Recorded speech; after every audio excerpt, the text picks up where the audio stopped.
ನಮಸ್ಕಾರ ವೀಕ್ಷಕರೇ, ನಾನು ರೂಪಲತಾ. ನವರಾತ್ರಿಯ ಸಂಭ್ರಮದಲ್ಲಿ ಇಂದು ನಾವು 3ನೇ ದಿನವನ್ನ ಸ್ವಾಗತಿಸುತ್ತಿದ್ದೇವೆ. ಪ್ರತಿದಿನವೂ ಕೂಡ ದೇವಿಯ ವಿಭಿನ್ನ ರೂಪವನ್ನ ಆರಾಧಿಸುವಂತ ಈ ಉತ್ಸವದಲ್ಲಿ ಇಂದಿನ ವಿಶೇಷವೆಂದರೆ ದೇವಿಯ ಮತ್ತೊಂದು ಅವತಾರ, ಅದುವೇ ಚಂದ್ರಘಂಟಾ ದೇವಿ. ಭಕ್ತಿಯ ದಾರಿಯಲ್ಲಿ ಚಂದ್ರಘಂಟಾ ದೇವಿ ನಮಗೆ ಕೇವಲ ಶಾಂತಿ ಮತ್ತು ಸಮೃದ್ಧಿಯನ್ನ ಕೊಡೋದಲ್ಲದೆ ಆತ್ಮವಿಶ್ವಾಸದ ಬೆಳಕು ಹಚ್ಚಿ ಭಯವನ್ನ ಜಯಿಸುವಂಥ ಶಕ್ತಿಯನ್ನ ಕೊಡ್ತಾಳೆ.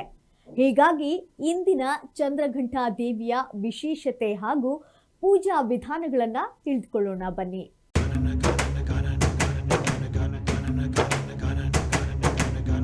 ಇಂದು ನವರಾತ್ರಿಯ 3ನೇ ದಿನ. ನಾವು ಮಾತೆ ಚಂದ್ರಘಂಟಾ ದೇವಿಯ ಆರಾಧನೆಯನ್ನ ಮಾಡ್ತೇವೆ. ಚಂದ್ರಘಂಟಾ ಎಂದರೆ ಮಸ್ತಕದಲ್ಲಿ ಘಂಟೆಯಾಕಾರದ ಚಂದ್ರನನ್ನ ಧರಿಸಿದವಳು. ಈಕೆ ದುರ್ಗಾ ಮಾತೆಯ ವೈವಾಹಿಕ ಅವತಾರ. ಸಿಂಹವಾಹಿನಿಯಾಗಿ 10 ಕೈಗಳಲ್ಲಿ ಶಸ್ತ್ರಾಸ್ತ್ರಗಳನ್ನು ಹಿಡಿದು ರೌದ್ರ ರೂಪದಲ್ಲಿ ರಾರಾಜಿಸುವ ಚಂದ್ರಘಂಟ ದುಷ್ಟ ಶಕ್ತಿಗಳಿಗೆ ಭಯಾನಕವಾದರು. ಭಕ್ತರಿಗೆ ಅತಿ ಮಮತೆಯ ತಾಯಿ. ಈಕೆಯ 3ನೇ ಕಣ್ಣು ಸದಾ ತೆರೆದೇ ಇರುತ್ತದೆ. ಯಾವ ಕ್ಷಣದಲ್ಲಾದರೂ ದುಷ್ಟ ಶಕ್ತಿಗಳ ನಿಗ್ರಹಕ್ಕೆ ಸಿದ್ಧಳಾಗಿರುವಂತೆ ಕಾಣ್ತಾಳೆ. ಅದಕ್ಕಾಗಿ ಈಕೆಯನ್ನ ಚಂದ್ರಿಕಾ, ರಣಚಂಡಿ ಎಂದು ಕೂಡ ಕರೆಯುತ್ತಾರೆ. ಚಂದ್ರಘಂಟಾ ದೇವಿಯು ಶುಕ್ರ ಗ್ರಹದ ಅಧಿದೇವತೆ.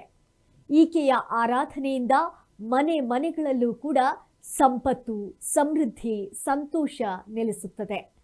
ಮನೆಯಲ್ಲಿ ಅನ್ನದ ಕೊರತೆ ಬಾರದಂತೆ ತನ್ನ ಭಕ್ತರಿಗೆ ತಾಯಿಯ ಒಂದು ಅನುಗ್ರಹವನ್ನ ನೀಡ್ತಾಳೆ. ಇನ್ನು ಪಾರ್ವತಿ ದೇವಿಯು ಶಿವನನ್ನ ಪತಿಯಾಗಿ ಪಡೆಯಲು ಕಠಿಣ ತಪಸ್ಸು ಮಾಡ್ತಾಳೆ.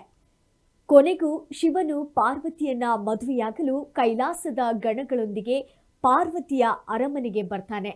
ಆದರೆ ಅತಿ ಭಯಾನಕ ರೂಪದಲ್ಲಿ ಬಂದ ಶಿವನನ್ನ ನೋಡಿ ಪಾರ್ವತಿ ದೇವಿಯ ತಾಯಿ ಅಂಜಿ ಮೂರ್ಛೆ ಹೋಗ್ತಾಳೆ. ಆಗ ತಾನೇ ಚಂದ್ರಘಂಟಾ ರೂಪದಲ್ಲಿ ಪಾರ್ವತಿ ಪ್ರತ್ಯಕ್ಷಳಾಗಿ ಶಿವನು ರಾಜಕುಮಾರನ ಸುಂದರ ರೂಪ ತಾಳ್ಬೇಕು ಎಂದು ವಿನಂತಿಸ್ತಾಳೆ. ಪಾರ್ವತಿಯ ಮಾತನ್ನು ಕೇಳಿ ಶಿವನು ವರನ ರೂಪವನ್ನ ತಾಳ್ತಾನೆ. ಹೀಗೆ ದೇವಿ ಚಂದ್ರಘಂಟೆಯ ಕರುಣೆಯಿಂದಲೇ ಪಾರ್ವತಿ ಶಿವ ವಿವಾಹ ನೆರವೇರುತ್ತದೆ.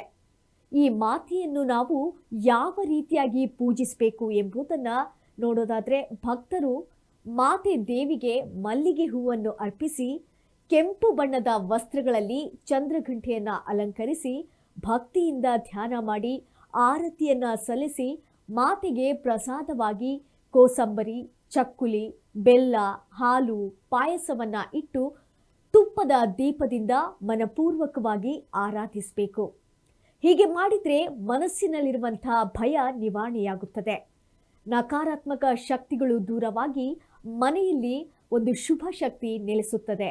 ಇದಷ್ಟೇ ಅಲ್ಲದೆ ಪ್ರತಿಯೊಬ್ಬರಿಗೂ ಕೂಡ ಜೀವನದಲ್ಲಿ ಕೆಲವೊಮ್ಮೆ ಭರವಸೆ ಕಳೆದು ಹೋಗುವಂಥ ಕ್ಷಣಗಳು ಬರ್ತವೆ.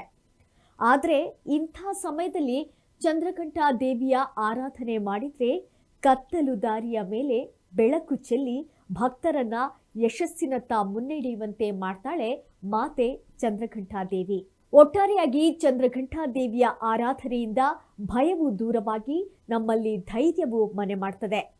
ಚಂದ್ರಘಂಟಾ ದೇವಿಯ ಆರಾಧನೆಯಿಂದಲೇ ನಮ್ಮ ಜೀವನದಲ್ಲಿ ನಂಬಿಕೆಯಾಗಿರ್ಬೋದು ಅಥವಾ ಒಂದು ಶಕ್ತಿಯಾಗಿರ್ಬೋದು, ಸಮೃದ್ಧಿ ಎಲ್ಲವೂ ಕೂಡ ನೆಲೆಸಿ ಸಕಲ ಸಂಪತ್ತನ್ನ ಪಡೆಯುತ್ತೇವೆ.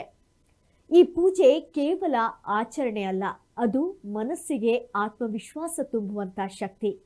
ನಮ್ಮ ಜೀವನದಲ್ಲಿ ನಕಾರಾತ್ಮಕ ಚಿಂತನೆಗಳನ್ನು ದೂರ ಮಾಡಿ ಸಕಾರಾತ್ಮಕ ಹೆಜ್ಜೆ ಇಡುವಂಥ ಪ್ರೇರಣೆಯಾಗಿದೆ. ಹಾಗಾಗಿ ನೀವು ದೇವಿಯ ಪೂಜೆಯನ್ನ ಮಾಡಿ ಅನುಗ್ರಹವನ್ನ ಪಡೆಯಿರಿ. ಆ ಚಂದ್ರಘಂಟಾ ದೇವಿ ನಿಮ್ಮೆಲ್ಲರಿಗೂ ಕೂಡ ಒಳಿತನ್ನ ಮಾಡಲಿ. ಶುಭ ನವರಾತ್ರಿ.